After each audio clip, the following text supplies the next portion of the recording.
Buenos días. En esta ocasión les voy a presentar un texto clásico de la filosofía moderna, La genealogía de la moral de Friedrich Nietzsche. Nietzsche fue un filósofo y filólogo alemán de la segunda mitad del siglo XIX, considerado uno de los pensadores más influyentes, cuya influencia, reconocida fundamentalmente en la segunda mitad del siglo XX, ha marcado y reorganizado el pensamiento contemporáneo en figuras tales como Michel Foucault, Gilles Deleuze, Jacques Derrida, Michel Onfray, Gianni Vattimo, Peter Sloterdijk, entre otros. Solamente un par de datos sobre su biografía para luego comenzar con la presentación del texto. Nietzsche nació en el año 1844 en un pequeño pueblo en el actual estado de Sachsen-Anhalt, Alemania, en el seno de una familia protestante cuyo padre era además pastor luterano. Desde niño mostró signos de una sensibilidad y una inteligencia superior a la cualquier niño de su edad. Él relata como siendo un niño ya le inquietaba el problema del origen del bien y del mal. Realizó sus estudios superiores de filología y teología en las universidades de Bonn y en la Universidad de Leipzig. Y es a la edad de 24 años que es nombrado profesor de filología clásica en la Universidad de Basilea, caso extraordinario en el mundo académico de la época. Además compuso música y escribió poesía. Y es importante agregar que toda la obra de Nietzsche fue realizada en 2 décadas, ya que a la edad de 44 años enfermó gravemente. La obra de Nietzsche es agrupada por estudiosos en 3 períodos. La genealogía de la moral pertenece a lo que se conoce como el tercer período. En este momento Nietzsche, ya habiendo renunciado a la docencia universitaria debido a sus problemas de salud, se dedica a la actividad como autor independiente. Ya liberado de las influencias anteriores, fundamentalmente Wagner y Schopenhauer, da lugar a una producción filosófica extraordinaria cuya genialidad no tiene precedentes. A modo de síntesis podemos decir que en la genealogía de la moral, Nietzsche realiza una crítica de los valores y una crítica del conocimiento, remontándose hasta tiempos prehistóricos y basándose en una erudición filosófica, histórica y filológica. Nietzsche enfrenta el desafío de explicar el surgimiento de la conciencia, el origen de los valores, o mejor dicho, los comienzos de los valores y las creencias, y el propio conocimiento tal y como lo hemos concebido hasta ahora. La genealogía de la moral es un texto plagado de alusiones, ironías, referencias de distinto tipo, en particular a la filosofía y a la cultura occidental y al Nuevo Testamento, aunque también tiene referencias a otras religiones y otras filosofías. Si no tiene el estilo aforístico de algunas de sus obras e incluso es reconocida como la obra más sistemática por autores como Deleuze, la riqueza en metáforas, giros, citas utilizadas en sentido contrario hacen difícil transmitir ese caudal de ideas, imágenes y sentimientos que cada párrafo del libro contiene. Por eso, y a pesar de que aquí presentaré algunas de las ideas principales, mi invitación es a remitirse al texto, porque más allá de los malestares que la genealogía de la moral pueda suscitar, no cabe duda que es una joya de la literatura universal. La genealogía de la moral se compone de un prólogo y 3 tratados. El tratado primero se titula Bueno y malvado, bueno y malo. El tratado segundo, Culpa, mala conciencia y similares. Y el tratado tercero, ¿Qué significan los ideales ascéticos? En el prólogo, el autor explica cómo y cuándo surgieron en él estos pensamientos polémicos según él mismo. Reconoce un origen anterior en su niñez, aunque fueron expresados por primera vez en Humano, demasiado humano, un libro para espíritus libres. Las preguntas que sostienen su problema de investigación son las siguientes. ¿En qué condiciones se inventó el hombre estos juicios de valor que son las palabras bueno y malo? ¿Y qué valor tienen ellos mismos? ¿Han frenado o han estimulado hasta ahora el desarrollo humano?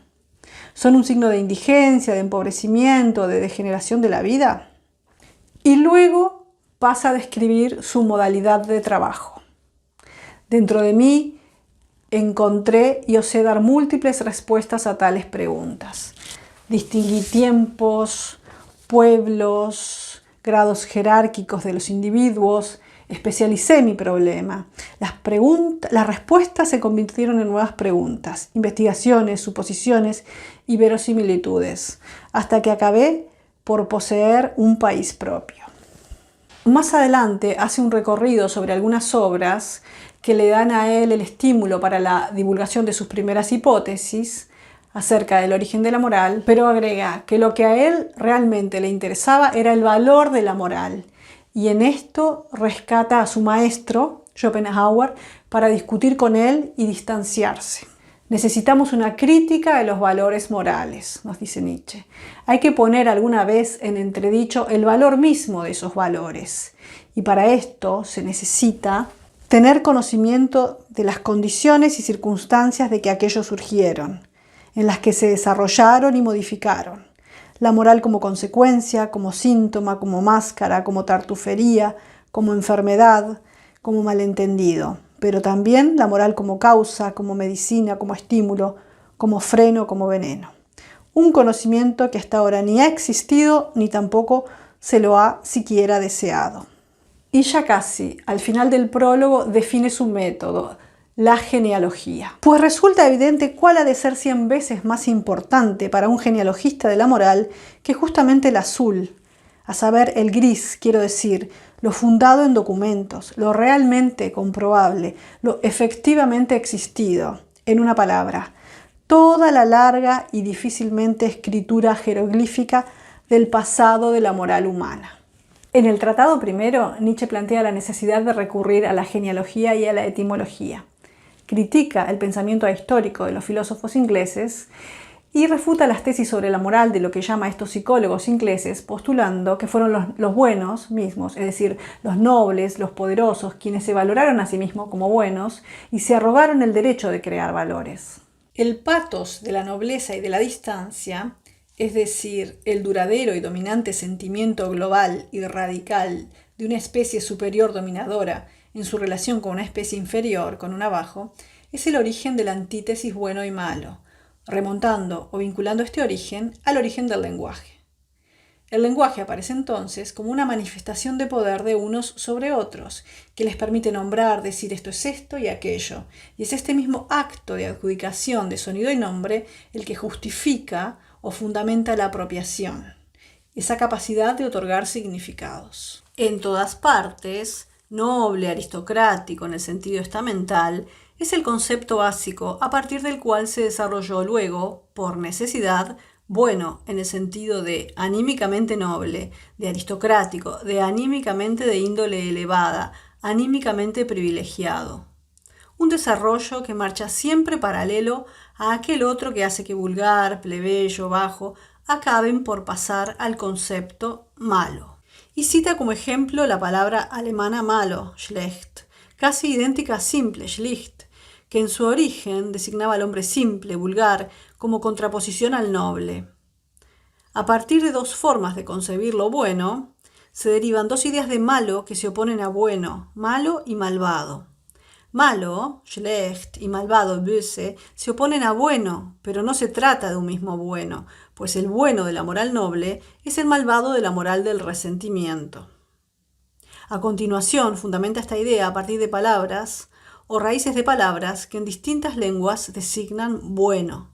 Pero lo que a él le interesa resaltar dentro de estas características es lo que llama un rasgo típico de su carácter, la veracidad. Se llaman los veraces, y acá señala el caso de la aristocracia griega a través del poeta Teognis.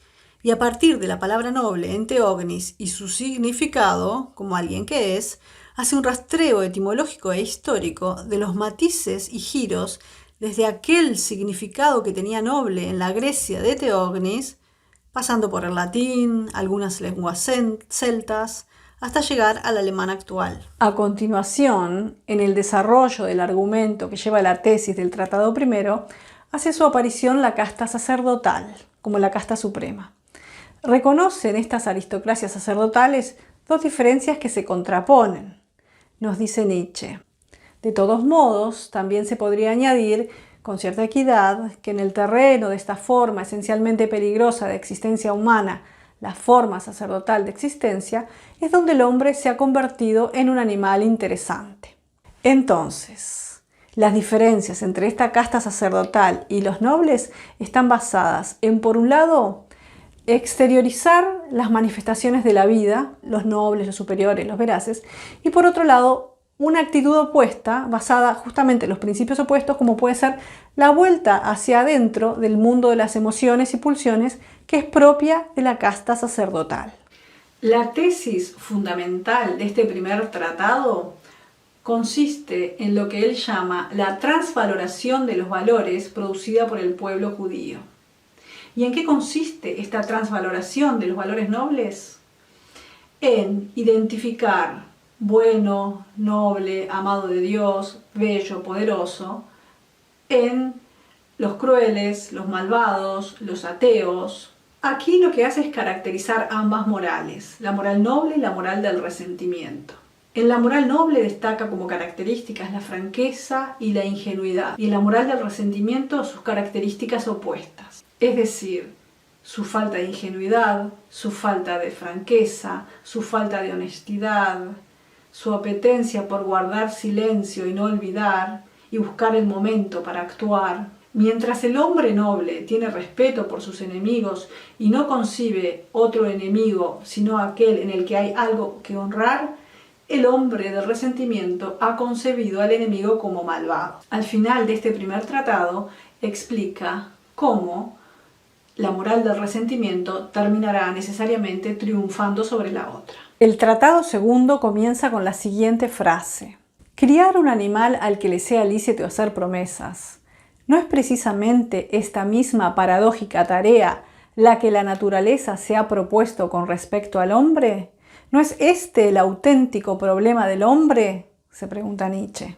Esta frase es muy importante, porque a partir de esta licitud o capacidad o posibilidad de hacer promesas, Nietzsche deriva el origen de la memoria y subsecuentemente de la conciencia y del pensamiento, y el origen de la culpa y la mala conciencia. Entonces tenemos por un lado la capacidad o posibilidad de hacer promesas, pero por otro lado Nietzsche explica que actúa como una fuerza en sentido contrario, que es esta capacidad de olvido. Esta capacidad de olvido es muy importante en el mantenimiento del orden anímico, porque sin esta capacidad de olvido no hay ni felicidad, ni esperanza, ni ningún presente. Esta capacidad de olvido actúa como guardiana de las puertas de la conciencia.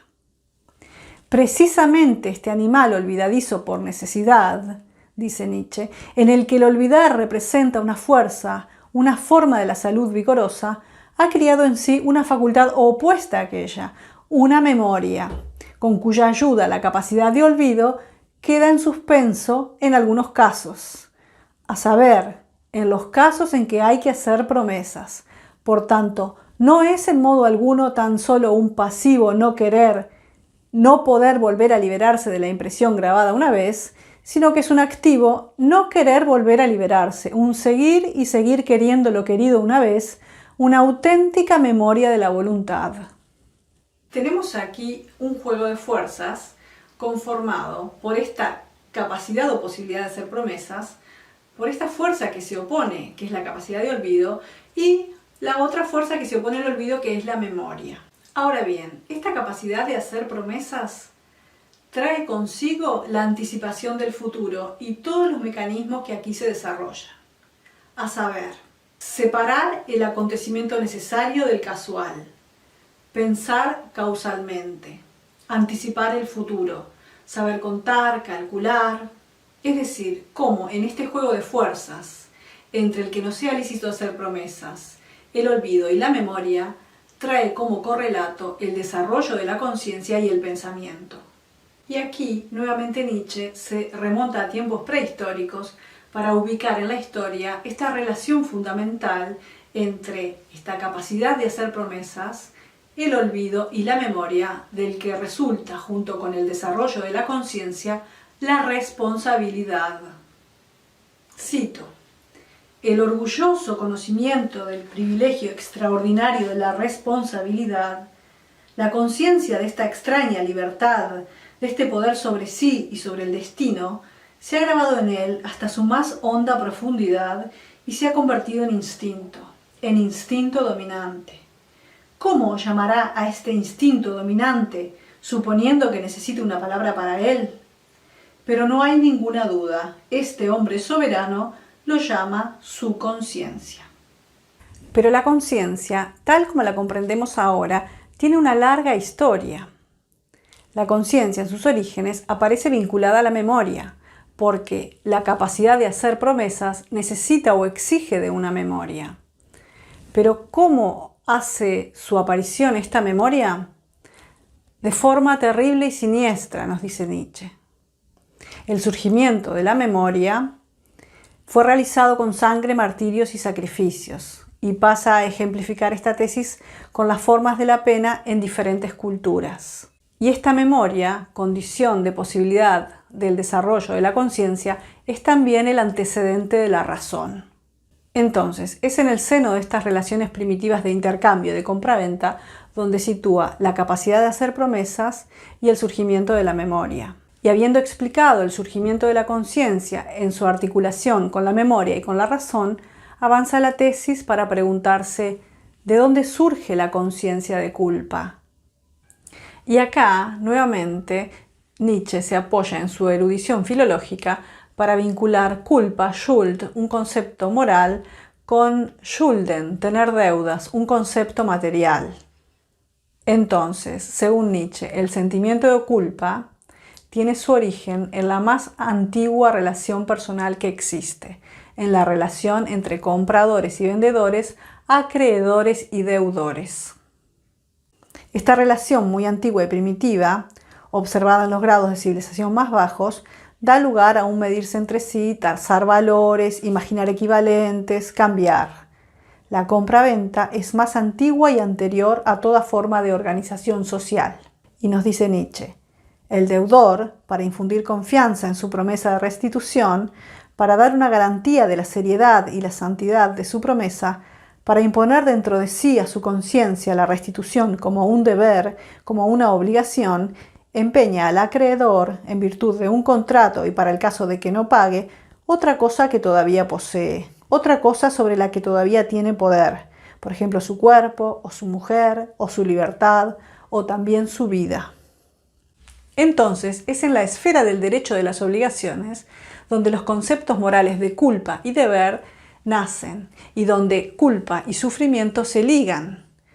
Pues se pregunta Nietzsche, ¿en qué medida el sufrimiento puede ser una compensación de deudas? Y acá explica cómo la crueldad, que caracteriza a nuestra antigua humanidad, constituye la gran alegría festiva de la humanidad más antigua. En cuanto a la mala conciencia, también remontándose a tiempos prehistóricos, ubica los comienzos, según sus palabras, en cuando el hombre se encontró definitivamente encerrado en el sortilegio de la sociedad y de la paz.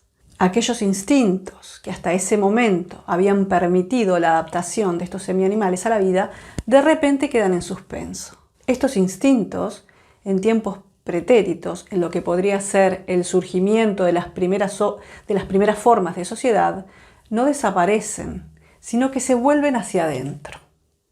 Todos los instintos que no se desahogan hacia afuera se vuelven hacia adentro. Esto es lo que yo llamo interiorización del hombre.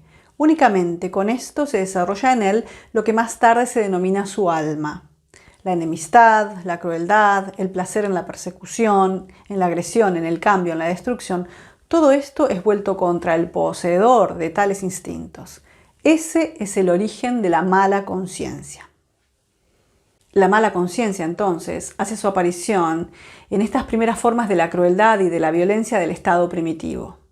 Es aquí que aquellos instintos, encarcelados en lo interior, reprimidos, se vuelven hacia adentro, dando lugar a la mala conciencia. Hacia el final del segundo tratado, hace su propuesta de este hombre nuevo, hombre del futuro. Ese hombre del futuro, que nos liberará del ideal existente hasta ahora, y asimismo de lo que tuvo que nacer en él, de la gran náusea, de la gran voluntad de la nada, del nihilismo, ese toque de campana del mediodía y de la gran decisión, que de nuevo libera la voluntad, que devuelve a la tierra su meta y al hombre su esperanza. Ese anticristo y antinihilista, ese vencedor de Dios y de la nada, alguna vez tiene que llegar. El tercer tratado, como él mismo explica, consiste en la interpretación del siguiente aforismo. Despreocupados, irónicos, violentos, así nos quiere la sabiduría. Es una mujer, ama siempre únicamente a un guerrero. Bajo la pregunta ¿qué significan los ideales ascéticos?, va mostrando los vínculos de este ideal con la filosofía, con la moral cristiana y la figura del sacerdote, y con el pensamiento moderno, incluido el concepto de ciencia. En cuanto a la filosofía, la pregunta ¿qué significa el ideal ascético?, les sirve para realizar una crítica de la filosofía antigua y moderna, de una filosofía que a partir de conceptos como el ser, el reino de la verdad y del ser, el carácter inteligible de las cosas, el sujeto puro del conocimiento, despoja a la filosofía de lo que él llama el auténtico instinto de vida y de las interpretaciones surgidas de los afectos. Según Nietzsche, existe únicamente un ver perspectivista, únicamente un conocer perspectivista, y cuanto mayor sea el número de afectos a los que permitamos decir su palabra sobre una cosa, cuanto mayor sea el número de ojos distintos que sepamos emplear para ver una misma cosa, tanto más completo será nuestro concepto de ella, tanto más completa será nuestra objetividad. Pero eliminar en absoluto la voluntad, dejar en suspenso la totalidad de los afectos, suponiendo que pudiéramos hacerlo, ¿cómo? ¿Es que no significaría eso castrar el intelecto? Esta es una cita muy ilustrativa con respecto a su propuesta sobre el conocimiento. En cuanto a la moral cristiana y a la misma condición humana, el ideal ascético expresa la condición enfermiza del tipo de hombre habido hasta ahora y la función del sacerdote en la transformación del sufrimiento en culpa. ¿En qué consiste esta condición enfermiza? Según Nietzsche, en este sufrir buscado, en esta especie del cultivo de displacer y sentimientos afines, que es lo que caracteriza a gran parte de la humanidad, que según Nietzsche expresa la lucha fisiológica del hombre con la muerte, más exactamente con el hastío de la vida, con el cansancio, con el deseo de final. El sacerdote es el salvador y defensor del rebaño enfermo, de esta condición enfermiza. El sacerdote combate el displacer, pero no la causa, no el auténtico estar enfermo. ¿Y cómo lo combate? Según Nietzsche, con medios que deprimen el sentimiento vital general, por ejemplo, no querer, no desear, evitar todo lo que produce afecto. El resultado es una negación de sí. El sacerdote entonces lo que hace es modificar la dirección del resentimiento, reinterpretando como causa del sufrimiento un estado de culpa anterior, una culpa que debe buscar el sufriente dentro de sí. La finalidad de esta modificación de la dirección del resentimiento es lograr la autodisciplina, la autovigilancia, la autosuperación, partiendo de los peores instintos de los que sufren. El dominio de los que sufren, nos dice Nietzsche, es el reino del sacerdote. Ahí tiene su especie de felicidad. Y por último, en cuanto a la ciencia moderna, como también entre lo que él llama los últimos idealistas que existen entre filósofos y doctos, tampoco ellos se apartan de este ideal ascético. ¿Por qué o de qué manera están vinculados a este ideal? En su creencia en la verdad. Nuestra fe en la ciencia reposa siempre sobre una fe metafísica. También nosotros, los actuales hombres del conocimiento, nosotros los ateos y antimetafísicos, también nosotros extraemos nuestro fuego de aquella hoguera encendida por una fe milenaria, por aquella fe cristiana que fue también la fe de Platón, la creencia de que Dios es la verdad, de que la verdad es divina. Aquí explica la idea de verdad en la ciencia y en la filosofía, y ya casi al final de la obra plantea que falta en todas las filosofías un reconocimiento de la justificación de la voluntad de verdad. Por tanto, su planteo o su apuesta es justamente criticar el valor mismo de la verdad. Hasta aquí la presentación de La genealogía de la moral, un libro duro, polémico y hasta calificado de cruel por la crítica. Sin embargo, es una obra genial que continúa hoy despertando interés en el mundo académico, científico y filosófico, a tal punto que sus ideas, giros, ironías, expresiones y tesis son utilizadas en el campo del pensamiento social y filosófico muchas veces sin reconocimiento de autoría. Vale la pena recordar cuánto le debe a esta obra el padre del psicoanálisis, por citar un ejemplo bien conocido. Y la otra característica que me gustaría señalar de la obra es el estilo veraz en el que está escrita. Esa autenticidad nacida desde quien habla desde su experiencia corporal, afectiva, pasional y no solamente intelectual, o desde lo que él llama la potencialidad anímico-corporal. Por eso, y en la presentación de este texto, va mi reconocimiento a uno de los grandes parresiastas que ha dado la historia de Occidente. Muchas gracias.